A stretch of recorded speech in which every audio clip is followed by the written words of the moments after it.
So here we are.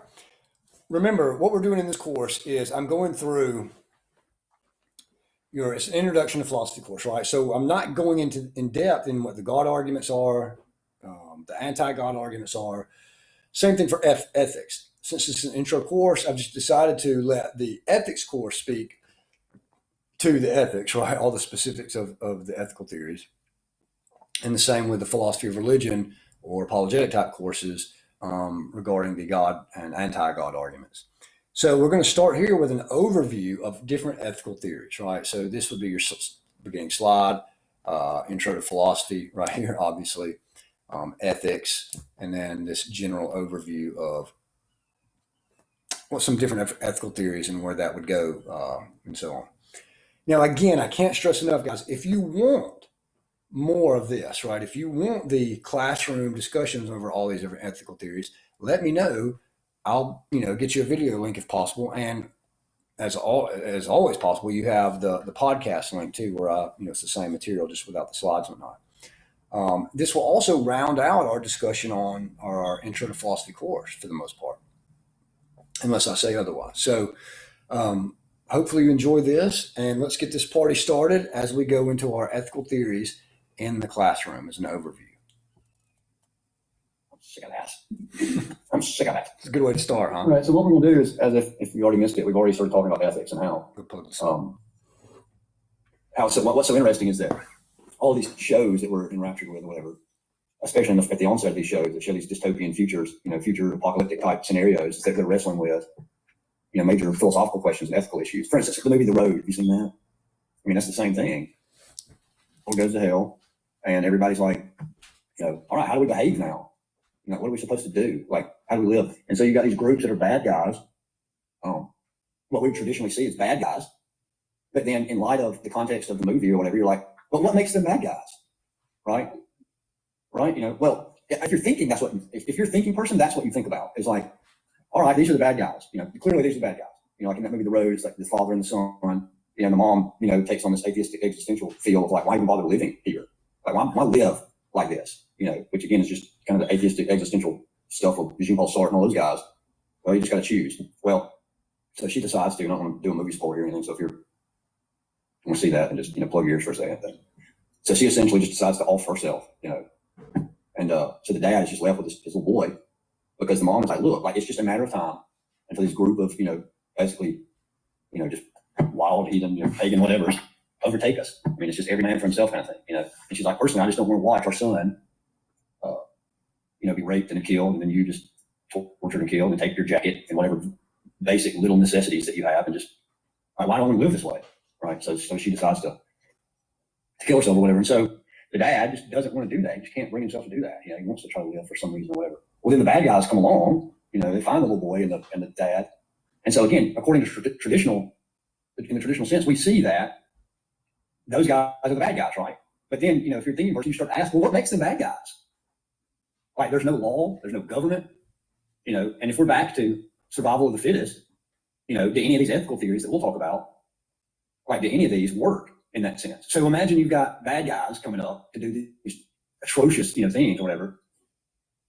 I think, oh, well, let's put into practice our utilitarianism, or let's think about Kant's deontological ethic, or, hey, look, we're all just moral relativists anyway, something like that. And so you start asking those kind of questions.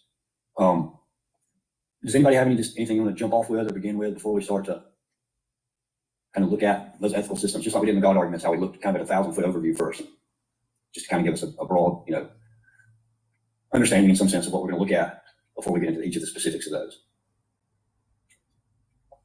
You might have anything you want to say first? Any questions? What's that? What's this mean to you? Anything? You missed a lot of good stuff, man. They were just talking about how, like, all these movies and TV shows that are popular now really revolve around what we're about to talk about ethics and like how you ought to behave and why should you behave that way, what grounds real behavior. Like how they teach kids. No, we're talking about like The Walking Dead and like that movie The Road and stuff like that. If everything is wiped out, what makes those movies interesting is everybody's basically in a moral dilemma. Like how are we supposed to act? And then what? whatever, how you do it. Well, that's the thing is the bad guys are always those guys, right? The bad guys are the ones going around doing whatever they want to do, taking advantage of the weak and all those kind of things, right? And the question is, when everybody sees them as bad guys, the question is, well, wait a minute, what makes that bad? Why is that bad? Right? I mean, if it's just we're animals again, you just assumed that we were different because of civilization and society and all these things, but that's all gone now. So what if we're just survival of the fittest? So essentially, that's what we were saying. Is just all these ethical theories are at play right here, like totalitarian, deontology, all these sorts of things. So anyway, we were saying, does anybody want to say anything before we jump into all that? No, what is that? Is it? It's like, That's what we're saying. All of these like dystopian future kind of things all revolve around this stuff.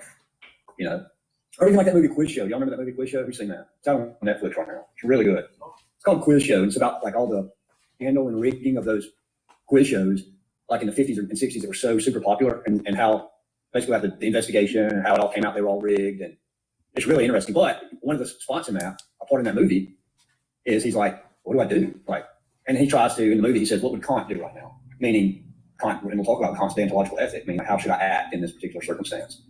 So, hey, y'all be quiet, punks. We jump in before we talk about, again, from 1,000-foot overview. Come on, somebody say something good. I don't want to just already get into that. Ethics. Is there a particular ethic you think you ascribe to? I mean, everybody lives every day, right, making moral choices, right? Think about any TV show you like. They all revolve around morality. All of them. Every action movie, every rom-com, every movie you watch, even horror movies, all revolve around some sort of moral dilemma. All of them. I like how it's like, if you notice, like all of the movies, the good guy in the movies is always it's like does the right thing by right. Or think about. I like how they really like shit in that. So now like the superheroes that are coming out like But here's the thing, and they still can't get around that, right? Like, have you seen that new movie, Bloodfather, with Mel Gibson? Pretty good. It's not bad. Well, so he's supposed to be basically like a bad guy, But think about the plot of the movie. He's trying to do what? What everybody recognizes as what? The right thing. He's trying to rescue his daughter from these bad guys again. Like, you just can't get away from these moral. For instance, hang on. I haven't seen that one, so I can't say yet. But I would guarantee, again, like imagine that movie Bloodfather. Like he's trying to rescue his girl from these. Imagine if he had no moral obligation to do that whatsoever. How interesting would that movie be? What if you honestly didn't have this assumed, this presumed, this presupposed moral view? You would literally be like, what's it matter if he saves his daughter? I don't care.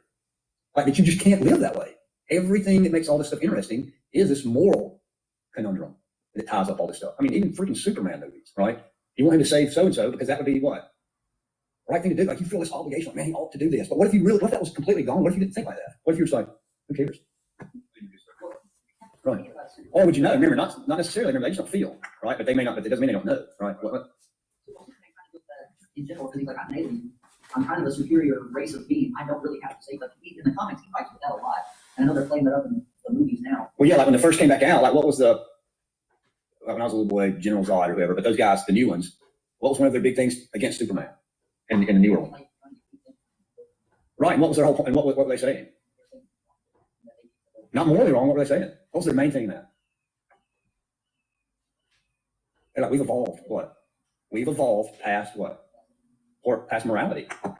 They're like, you haven't evolved. You still have this semblance of morality that you haven't evolved past. We've evolved past morality. We don't have any moral obligations. They said, this is your weakness, is that you still see things through this human lens that you ought to behave a certain way. We've evolved past that. We don't have to behave a certain way. Right? And so again, this is what makes the whole movie interesting is what? It's moral dilemma and ethical questions. Like, we just can't get away from those things, which is hilarious, I think, in our culture, because that's what we constantly say we're getting away from, right? But you can't get away from them. It always boomerangs back around. For instance, think about this. Let's talk about let's just to pick on a cultural hot button topic right now, because this is everybody has a stake in the game here, so to speak. So when someone says something like, again, let's do a big one, cultural hot button, abortion. So if someone says something like, you can't impose your moral view on other people because that would be well, I don't want to say yet, but blah, blah, blah. So every woman has a right to have an abortion or whatever. Right. So basically they're saying like, look, morality is something that's subjective to each individual. So you can't say that women can't have an abortion. Again, whatever side of the aisle you're on there, this is interesting because everybody has a stake in it. So what's the odd thing about that? If that's the justification or rationalization, what's the odd thing about saying that? I'm involved in morality. You can't commit murder, you kill somebody. Sure, but in direct response to that, or in direct regard to that particular position, what's the odd thing about that? That one particular position. So they're saying, look, they're saying this. They're saying you can't enforce your moral view or your morals, say, in regard to this particular position, this hot button cultural topic, abortion, because everyone is subject to their own beliefs about morality. What's the problem with that if that's the justification or reasoning process behind it? Because that's a moral position on that topic, right? It's saying that, look, you can't say what everybody has to do, so therefore everybody has a right to do this. Why does that make sense, right? If you can't say anything in regards to that specific topic in regards to the moral worth or moral decision in regards to that, well, then how can you say that everyone has a right to do that particular thing, right? You can't not, and then this is kind of what you were getting at a second ago, is that you can't not legislate morality. Why? Right, I mean, that's all you legislate. That's all you legislate is morality, right? I mean, think about it. I mean, we make laws, literally, you can't go over 55 miles an hour on the highway or whatever. Well, why? Because it must be wrong to drive recklessly on the highway, right, and endanger people's lives or whatever. You can't not legislate morality. That's all you legislate, you know? I mean, again, think why can't you cheat on tests in school? Because it must be wrong to cheat on tests, right? Not just intellectually wrong, but morally wrong, right? In some sort of moral sense. In fact, think about this, like, if you were going to be not, quote unquote, politically correct, if you were not politically correct, people wouldn't say that it's wrong to what? Right. Yet you can't impose your moral view on other people, right? Yet you can't impose your moral view on other people. Well, what does it mean then if you're supposed to all be tolerant, right? That's just a moral view. But think about this. Let's think about the law of non-contradiction. What if I were to say, Joshua, you cannot impose your moral view on other people? I'm doing it right now. How? That's my moral view. You can tell me what? Shut up. Because you're doing it right now. Right? Law of non-contradiction. You can't impose your moral view on other people. Why are you doing it? You're doing it right now. If you think that other people don't have any moral obligations at all, in the sense that they can't or they shouldn't impose their moral view, then you ought to keep your mouth shut. Because that's what you're doing. So the question is not really, can we impose or can we avoid imposing our moral views? The question is just whose morality are we going to impose, right? Which view are we going to impose? Because they're all being imposed, right? So again, hot button topic. The pro-life people want to impose their moral view that you ought not have abortions, right? Pro-choice people are trying to impose their moral view, what? That abortion are a good thing that should be available to everyone, right? That's a moral position. They're both trying to impose a moral view, both of them, right? Pro-life people think it must be wrong to have an abortion. The abortion people, pro-choice people think it must be morally right to allow people to have abortions. They're both moral views, right? I mean, you can't get around it. So the question is, well, which view are you going to impose? You can't get around imposing one. You're going to. They're both involved or revolve around moral experience and moral obligations and ethical theories, all that kind of thing. So with that said, we can look at our top-down approach. Man, where's my red marker? It's the best one. Yeah. I bet one of my kids are real bad about, I'll leave this bag sitting by the door, and they'll get these markers as if they're just like, markers. And they'll go like color their stuff with it, they'll just disappear, I don't know where they are. All right, so what do you guys think are different ethical theories? Have you heard of any different ethical theories? You've tried to apply them, I guarantee you just didn't know they had names. So what do you think is one of the names of an ethical theory? In fact, what in your book? Remember the reading stuff you're supposed to do, you go ahead and outline a few of them. What are they? Or at least one of them. What's one you've heard of? Oh, that would be something like a rule under one particular theory, right? So what's an example of an ethical theory? I've already said one about 3 different times in here. By name. These are the ones we're going to talk about. We may talk about a few more, but these are the ones we're guaranteed we're going to talk about. So utilitarianism. And for our purposes here, we're going to combine this with consequentialism. All right, what's another one? Deontology. Yeah, we're going to specifically talk about Kant's version. Immanuel Kant. Come on, guys, somebody does this every semester. All right, what's another one? Virtue ethics, right?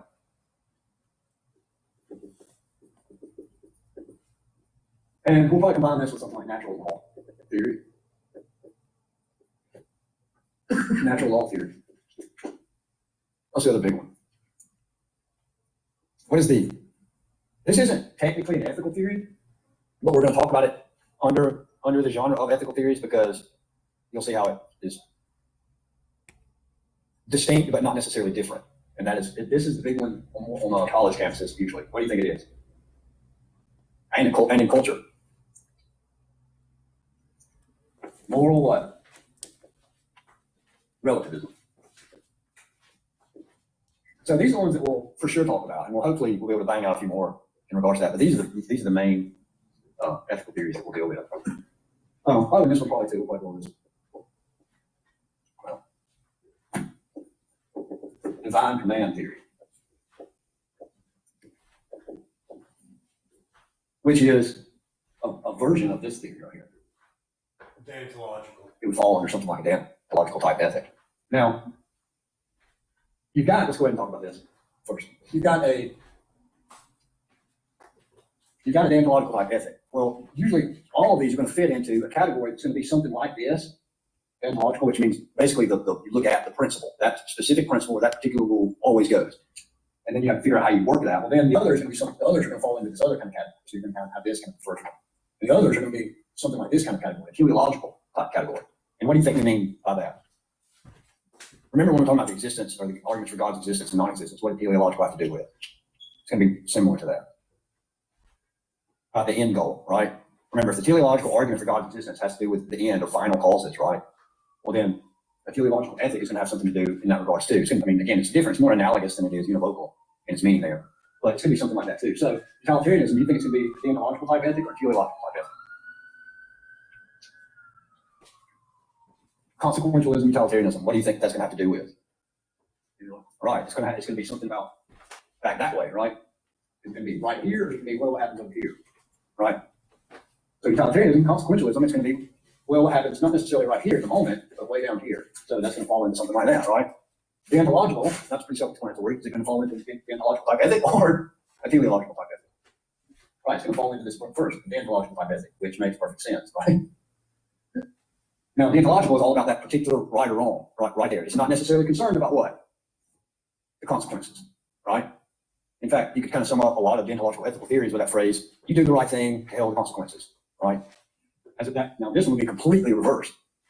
Completely reversed. Now, virtue type ethics, or again, natural law theory isn't necessarily an ethical theory per se. This is just something about the standard or whatever by which you're supposed to behave or things are supposed to be, whatever. But virtue ethics ties into this because a lot of times virtue ethics, the way you know what's right or wrong is here, and then how you put it into practice is something like this. So anyway, what kind of ethic do you think this would fall into virtue ethics and stuff? Deontological or teleological? No, it's going to fall into teleological. Because virtue ethics and natural law theory is trying to be molded to some particular thing, right? Now, it's not necessarily against this, but technically speaking, it's teleological because it's the end goal. So, as the ancients would say, the goal of life is to live the good life, right? Now, that's been completely marred in the American culture. The good life now means what? Something like you see on, music television type channel. The good life is riding around the freaking boat, drinking martinis all day long, women in bathing suits, whatever. The good life for them was that you live the good, meaning the good life, like you were a virtuous person, even if that meant that you never had anything to do with what we would say is the good life now. You had no money, no fame, no pleasure, no nothing, that you were a good person, you lived a good life. And that was supposed to be the goal of everyone, was supposed to be the good life, by virtue of what it meant to be what? A human being, right? So moral relativism, where do you think this falls in these two?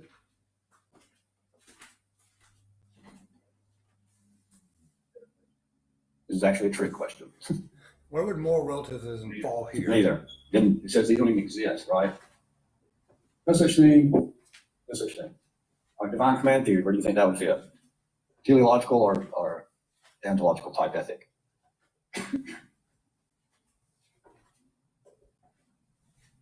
Where do you think that would fall?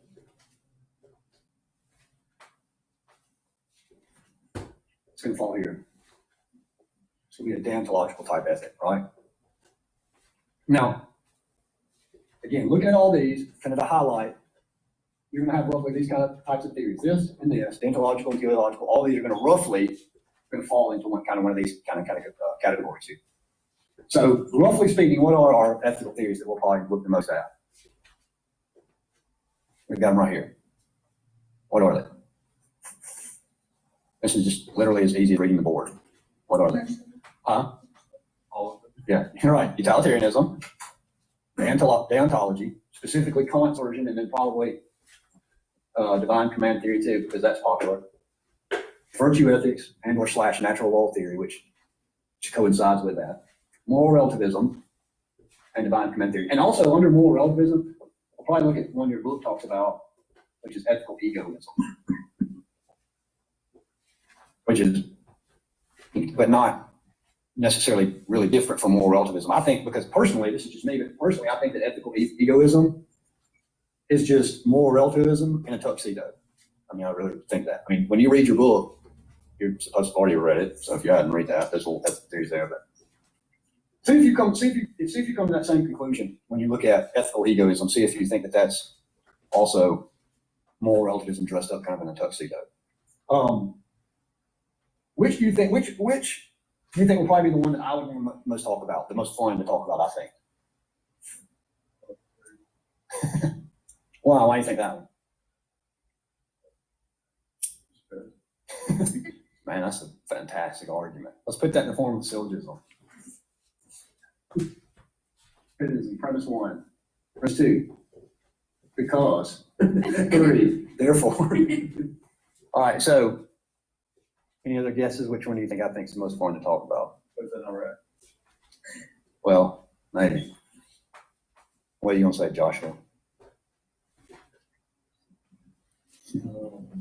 Well, I mean, we are down to like, what, 3 people in the class now, so. Kidding. Yeah, I like to talk about this, really.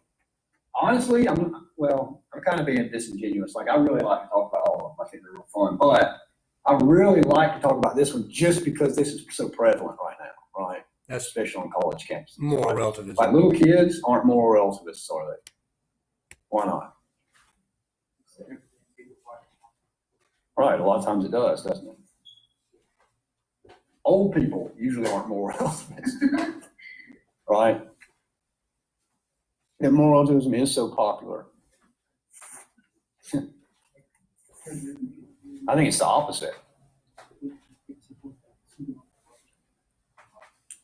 I think that's exactly right. I think that's exactly right. You want to expand on that? Well, like, I won't lie, like, I'm a very middle ground person on issues. That's because it's not because I don't take a stance, it's because I take a stance either one way or another. Because I don't fall on one political end of the spectrum entirely. I'm in the middle. But a lot of that bullshit is I'm not going to take a stand on anything. I want to stay in the middle. I want to say that nobody's wrong so that everybody likes it. Right. I think that is a lot of the problem with that. Is that it's really not courageous in any sense. I think it's kind of Not saying weak. they really believe it much. It's saying that, oh no, don't tell somebody that they're wrong. right. Now, are there arguments though for this? Yeah. Yeah, they're just really bad. Well, what do you think one of the arguments might be for that? For more What, I think I kind of briefly mentioned something that we talked about earlier in this course. Culture, Right. By the observation of what? people living in the desert. Well, you said it. The observation of what? That first word. Of cultures, right? So a lot of times who makes these types of arguments? Surprisingly, it's not going to be necessarily a lot of your philosophers. Theist or atheistic. That's irrelevant. It's not going to be a lot of your philosophers. It's going to be your who? To an extent. Or sociologists, anthropologists, right? What do those people do? They're the ones arguing for social or moral relativism. Usually. Well, I'm not going to say that. But what do they do? What does anthropology do? What does sociology do? Examine cultures. Right, or just look at cultures, right? Observe cultures, draw things from cultures, right? So they're going to try to make arguments based on that.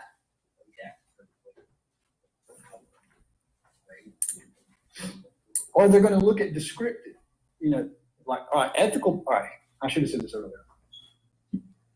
Prescriptive ethics versus descriptive. This also too, you can say normative. But so that you can remember it easier, you can say prescriptive versus descriptive. What do you think descriptive ethics are? What do you think descriptive ethics are? That's exactly right. You're just describing what? Behaviors, right? You're watching a particular culture, whatever it may be, and you're describing the way people act, right? What do you think prescriptive ethics are? By the way, all of these, except for this one, all of these are prescriptive ethics, ethical theories. Except for Right. relativism. It's exactly right. It's prescribing. Like, so when you go to the doctor and you get a prescription, what are you supposed to do? It's telling you that you're supposed to take this thing, right? It's prescribed to you. So that's the same analogously with prescriptive ethics. This is the way this ethical theory, if it works, is going to tell you what? How you ought to what? Right, behave and so on and so forth. If this works, it's going to tell you how you ought to act or behave, right? If this works, it's going to tell you how you ought to behave or act. If this works, it's going to tell you how you ought to behave or act, right? This is what? Which one? How you are. Descriptive, right? Right? Except for this are over here, this would actually, this ethical egoism, this would try to be this one right here. But I'm just lumping it with this because I think it really, at the end of the day, is just this. Because again, why? I think this ethical egoism is just this.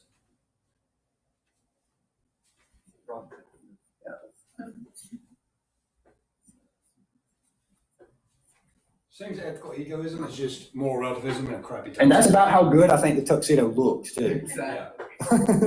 It doesn't even look good. It doesn't even look good.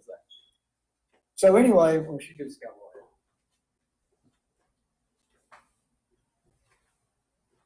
away.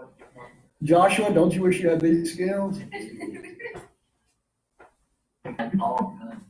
You're the artist.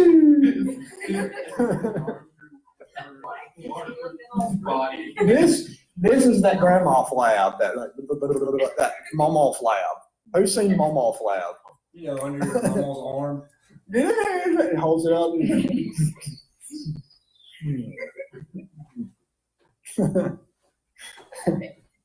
That's like when you watch those YouTube videos of like somebody slow-mo, like punching somebody in the face. You guys Oh, yeah. saying like flat. Yeah, it's like, you need to watch those. Those are good. Yeah.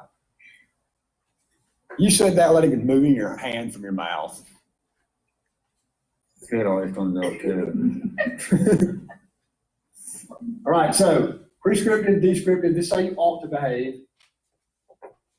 See, look, this right here, this guy easily fills up your reflection paper. Like you just copy this off the board and your reflection paper is essentially done. Turn in your flipping reflection paper. That's all you want is read this real quick, 1, 2, 3, 4, 5. No, I'm just saying, like, you write this and you write 2 thoughts about each one of these or whatever, or just whatever else we talked about today, and your reflection paper is done. Anyway, prescriptive is this is just describing actions. How. How. So you're just describing. And again, descriptive or prescriptive? Descriptive or prescriptive? Descriptive or prescriptive? Descriptive. Moral. Technically, right, technically prescriptive, right? So, with that said, we have tons of time left, but I don't want to get into our first ethical theory today. I'm guessing what egoism then is, like, morals are relative, but here's why mine are better anyway. Well, ethical egoism, and again, I don't want to get too deep into it today because I want to have a full class for each one of these so we can, really look at the positives and the negatives about them, if there are positives and if there are negatives. But ethical egoism, roughly, I'm very much oversimplifying here. And again, you can check in your book, if you want to get the details of it, if you don't want to wait till we talk about it. But oversimplified is it's basically you do what is the best benefit to you.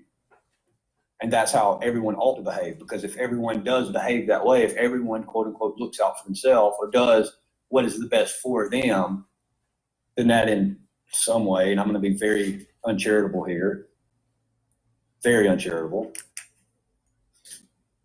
but that some way magically works out for the best of society too. If you do what's best for you, Right, then that somehow also works out. Again, that's why I'm being uncharitable and say magically That's God's what I'm belief. saying, I'm sitting here going, yeah, I'm saying, it sounds like absolute theory. Right. So this isn't specifically about moral relativism right now. This discussion, they're asking about ethical egoism, which we're not going to worry about here. Well, But I'm just answering that question. right, but magically it's going to work out in the wash. It all comes out in the wash. But again, am I oversimplifying? Absolutely. So if you don't want to wait till we kind of talk about that, you can look at it and go. Let's go ahead and leave this slide up. Right. Right. Right. I mean, there you go. I mean, that's one way to apply it. So, Sorry, I'm taking so let's look at, so let's get back to this question right here. Remember, we're looking at all this from the overview. You remember when we talked about the meta-ethical topic of grounding, right? Because this is something your book doesn't want, again, I just don't get why it doesn't want to go into grounding. It just wants to assume, all right, look, we're just going to completely ignore the meta-ethical problems and just look at the theories themselves. But if utilitarianism works, what is it supposed to do for you? Well, when I say you, I mean in general. What is it supposed to do writ large? It's supposed to really give you what? True, right, and wrong, right? So when we talk about this utilitarianism, I want on any of these, I want you to keep in your mind the meta ethical issues. Remember, what is that? For our purposes here, what is that meta ethical issue? What grounds this, right? What grounds this metaphysically? Or is it just arbitrary again, right? So, but if utilitarianism works, it's supposed to help, in some sense, ground true rights and wrongs, right? Meaning that it's not just what you make up, or it's not just, whatever your arbitrary fiat is. It's supposed to ground it in some way, right? That it really is right or it really is wrong, objectively speaking. Right? Deontology, same thing. What if it works, what is it trying to do? It's not just giving you a practical way and to figure out what's right or wrong, because all these are supposed to give you a practical way to make your decisions, right? Your ethical decisions. You apply the principle of this, and we'll talk about that, and it will give you what you're supposed to do. So it's supposed to be practical, but it's also supposed to what? At least in some sense, it's supposed to what? Ground it? Ground real, true rights and wrongs, right? Moral duties, obligations, values, all those sorts of things. You're supposed to ground that, right? Now, if that works, it's going to try to do that. Now, again, when we get down into these, I want you to pay attention to and think about the axioms or the fundamentals that these ethical theories are built on. Ask yourself the question, does this ground true rights and true wrongs? Because again, part of when we talked about the moral argument for God's existence, one of the defeaters or the objections to that argument was that what? We don't need what? Any sort of God to give us what? Not morals maybe, but what? Objective what? Right, objective right and wrong, objective ethics. So for instance, somebody might say, well, look, because why? We have utilitarianism. We don't need God to ground real rights and wrongs. We have this, right? Or we don't need God to ground true objective rights and wrongs because we have what? Kant, who gave us his specific version of deontology. And we'll see how he tries to ground that. Now this right here, virtue ethics, natural law. This one's difficult because it's going to try to, again, just like all these, it's going to try to ground that in some sense, not just show you what you ought to do in some situation or whatever, but it's going to try to ground this. But this virtue ethics and natural law theory, though technically speaking are non-theistic, technically speaking, are still going to be wrapped up somehow in some sort of theism. right? Well, you don't know that necessarily yet, but you'll see how that's still tied in there somehow. Even though technically speaking, you could still be an atheist and hold to virtue, ethics, or natural law theory. And we'll get into the specifics of that later. Now, this one, what's it do with the grounding problem? The metaethical problem?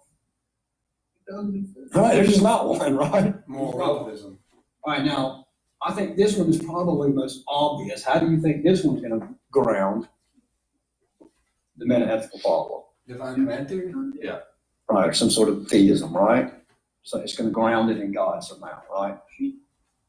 Now, this one also will try to give you what? How you're supposed to behave, right? But then it's also what? Going to try to solve this, right? Because why? Because they've all got to answer this, right? Your book says you don't have to worry about it, but if this works, well, it's going to at least try to give me real rights and wrongs, right? Objective rights, objective wrongs. If this works, it's going to give me or try to give me real right. Aside from just showing me how I should behave in some circumstance, it's also going to what? That I ought to behave that way, right? That it's what?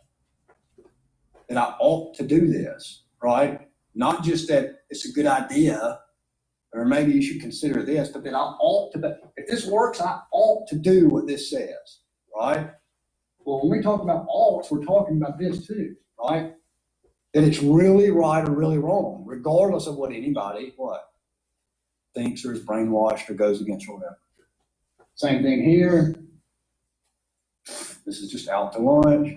This too, same thing, right? That I ought to do a certain thing in a certain situation or be a certain way, right? That I have these real obligations, right? Do any of you have any thoughts so far?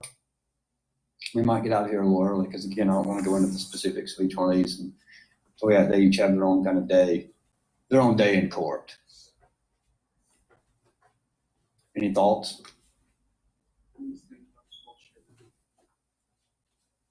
Good. It's my objective. Let me just go ahead and reveal my bias here. It's one of my objectives when we talk about ethical theories to laugh it out. It's for all of you to leave this room laughing at how ridiculous that is. And then when you see it on Facebook or social media or whatever, being like, That is because when people try to sound like Piper said, you know, one of my favorite terms, pseudo-intellectual, and you start hearing this kind of stuff, I want you to go see it and go, and again, regardless of whatever side of the aisle you stand on, moral whether you're relativism. atheist, theist, you know, freaking Uzbekistan, whatever. What's that? Right, not necessarily, right. So what I want you guys to be, and again, that's my bias. So if right now you're already convinced of this, like you already know, crap, my professor's against that. Right. So if you want to hold on to that, you better do your extra homework. And you won't get in trouble, obviously, if you believe in that. I mean, turn in your reflection paper, just so you'll honor it. But I'm just saying, to reveal my bias, Moral I want relativism. everybody leaving here thinking this is absolutely ridiculous. And hopefully, I don't think it'll be that difficult. I think when we just go through the arguments for and against it, I think you'll just be able to see that. I think. You may not. You may say, well, wait a minute. Those arguments are really weak. I still think this is correct. You know, that's up to you. But hopefully, if we do our job well, I think that you'll see that this is pretty ridiculous. Anything else? Let's talk about something good for 10 minutes and I'll let you go. Are we gonna talk about the trolley? Right. I mean, yeah, I pulled that out on my wife this weekend. We were talking about a specific situation. I said, all right, let's look at the trolley. Right. So each one of these, you would answer that differently, right? So what is that? What is that thought experiment about the trolley? So you have the tracks, the trolley doesn't have anyone on it. It can't be stopped. So it's going, you have 40 people by it.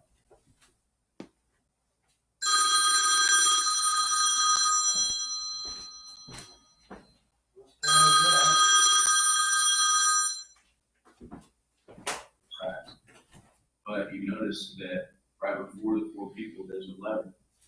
It veers it off of that track onto another track, but it's one person pilot that. lever and pick up one person to save the four, and you don't do anything but run with the four. Right. Now, the odd thing here, and sometimes you may have heard this, like with the boat, like the people in the lifeboat thing. You heard that one? All right, you've got, and this is going to be similar to that. You've got a doctor in the lifeboat. You've got a handicapped child in the lifeboat. You've got an elderly lady in the lifeboat. And then you've got some just regular Joe Blow in the lifeboat. The problem is that two of you have to go. So who gets thrown off the side of the lifeboat? Now, the funny thing is, I just don't think it follows at all, is a lot of times people will offer that up to prove, because they'll let everybody talk about it, like the class talk about it, whatever. And then, based off different reasons, people come up with what? Different answers, right? And then so a lot of instructors have tried to say that proved, again, not necessarily many philosophy instructors, but a lot of instructors in other classes, probably English class or whatever, offer that kind of stuff to show you what? Some anthropology class, what? See, morals are just completely relative because everybody disagrees on what they ought to do. Again, we've talked about this 100 times. Does that follow? Again, put your candy jar right here with your bubble gum pieces in it. Nobody knows the right answer. Does it logically follow that they're what? Joe Blow or whatever. Yeah, two of you have to go. I mean, you can do it however you do. What? They don't have that much spotlight. You don't have much to look for. Right, but see, right. So the point is, like, you're going to say that. Right. So the point is, you're going to say that. Piper might say something. She might say something else. And then so a lot of the anthropologists or sociologists, and I'm being mean to them here, I don't necessarily need to be that way, but if they don't have any sort of philosophical background or training at all, they're going to say, see, this just proves morals are relative. Because all of you gave all these completely different answers.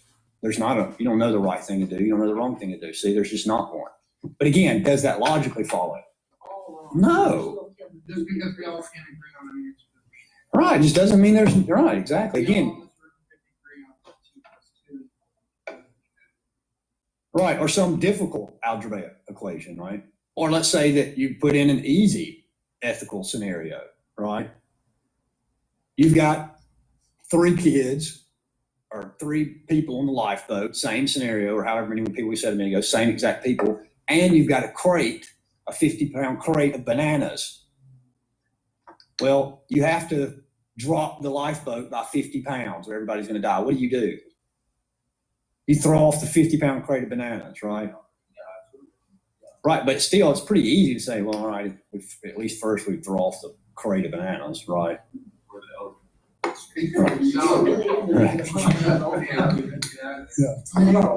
So anyway, a lot of times they'll take, again, something that may be a difficult ethical situation, show that people are really having a hard time coming to some sort of answer that agrees with one another, and then say that there's not an answer.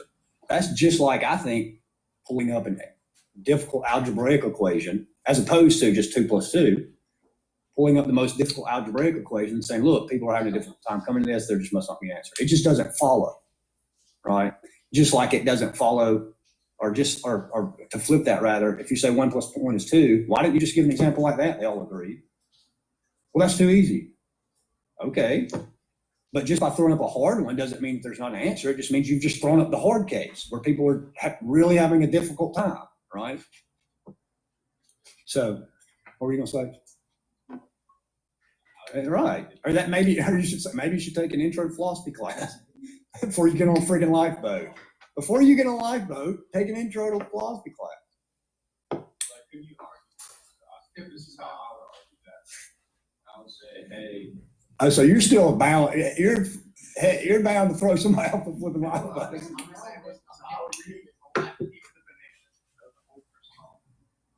a sacrifice to help everybody else survive.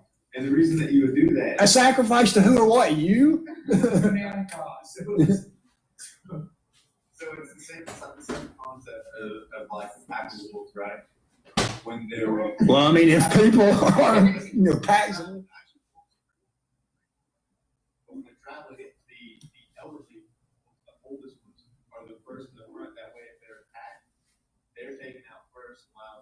No. Yeah, and they set the pace for how fast everybody else can walk. But anyway, they're in the front to be like sacrificed to the better of the whole. So I'm gonna say like the whole of the dough. Well, no, there's no better of the whole. That's just, again, like, remember, if they're just animals, that's just the way they what? That's just, just what seems to be conducive for survival of wolves. It's not better or worse. Isn't that what every one of those other wolves, you know, Right. I mean, it's just survival. Right. It's just survival of the fittest. Right. So what if somehow for some weird reason, that's just survival. That's just what happens to be the best adaptation. Right. Again, that's like saying like you have a moral obligation. That's like saying you have a moral obligation to develop a tan. Right. You don't have any moral obligation. Would it be wrong to convince them to like off themselves? All these wolves, you should just throw yourself off the cliff at Grace Dick. Yeah, you have a moral obligation. You gotta kill yourself. To say this. You've had your chance. Yeah. Clearly, your decisions didn't work out well for you. So you have years after 80 years. So I mean, the odds of her dying here to like surviving the whole. you are really bent on throwing this old lady out of the Or fire. you can ask who doesn't like bananas. Whoever raises their hand. Yeah. Hey, who's allergic to bananas? All right.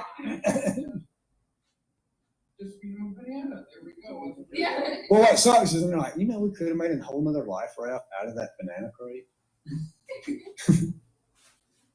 Dang it.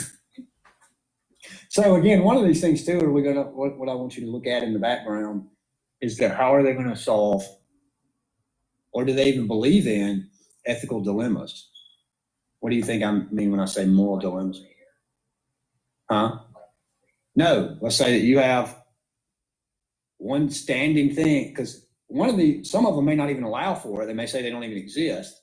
But there's just not a right choice. Well, or which is the right choice? You've got two what seem to be moral rules according to this whichever theory that should be followed, and then what do you do when they come into conflict with one another? Old latest guys getting rid of old. See, this is why you don't need to be on the board of biomedical issues in regards to euthanasia and all that kind of stuff, because we know where you're going. That's not my field. 80 years old? No. Peace out. Literally have the science that's all like God's. I'm just saying, Yeah. like, if you have a group. No, just kill all the old people and like, You no. have a group of people in like states or everyone's survival. Well, see, that's the thing. Like, let's suppose that Madison, Mad Madison, French Mad Madison over here, let's say she argues that you throw out the handicap job. She probably would. Yeah, you probably would argue that, wouldn't you? You radical, What does he contribute? not even gonna say. What is he done for us? I don't even know what he's saying. Next to doctor. Like, how are you gonna help me in this graph? Stevie, what have you contributed to science? And you're just a jerk. You think you're better than we are because you're a doctor. I mean, You need to watch, I'm telling you, you need to watch After Dark. What was that movie you were trying to get me to watch last time? That's After Dark. Okay, because I was going to look at it. They start talking about thought experiment, and everybody in the class draws something and tells like what their occupation. All right, guys. So obviously, there's ethics can be a very difficult, very fun, very contentious topic, and so I hope that this particular lecture, given the overview of that, has really, as the old saying goes, wet your whistle in regards to ethical theories. Now, again, we've got that course, so take that course, take the ethics course. We can get into this in more depth. Now, again, I want to emphasize the fact that because this is an intro to philosophy course, and we've only have one semester to cover so much of the disciplines of philosophy, all these sub-disciplines like ethics, like epistemology, like philosophy of religion, all these sorts of things, that we can only touch on a few. And again, because you can take the ethics course, you can take the philosophy of religion, or maybe some sort of apologetic course. And again, because you can take those, that's why I decided to stay with an overview of these and go into a little more depth in some of the other topics. But again, if you want these, then I can try to get you the links to some the videos on these, and or again, you've got the podcast where you can continue to listen to them. One, I want to apologize for that random phone call. I don't know what the deal with that was. I about fell off the rocker right here when that happened. So I don't know what that was. So anyway, guys, I hope you've really enjoyed this introduction to philosophy. I hope you've got a lot of stuff to chew on when it comes to epistemology, when it comes to the issue of truth, whether or not it exists, all that. I hope you've got a lot to chew on in regards to ethical theories, right? Already some stuff about the God question. Again, just some of the biggest topics, not some of the biggest topics that we talk about in life. Before this class and after this class, these topics will continue to captivate not only you, but just our world. And guide, which can be either a good thing or a bad thing, guide our world as we continue just to live, right? As we continue to try to make it through this journey called life. So, with that said, that's your introduction to philosophy course. Let me know if you need anything, and I'll try to get you any resources that I can, and hopefully see you in a new course, new class. Peace out. Adios. Vaya con Dios, amigos.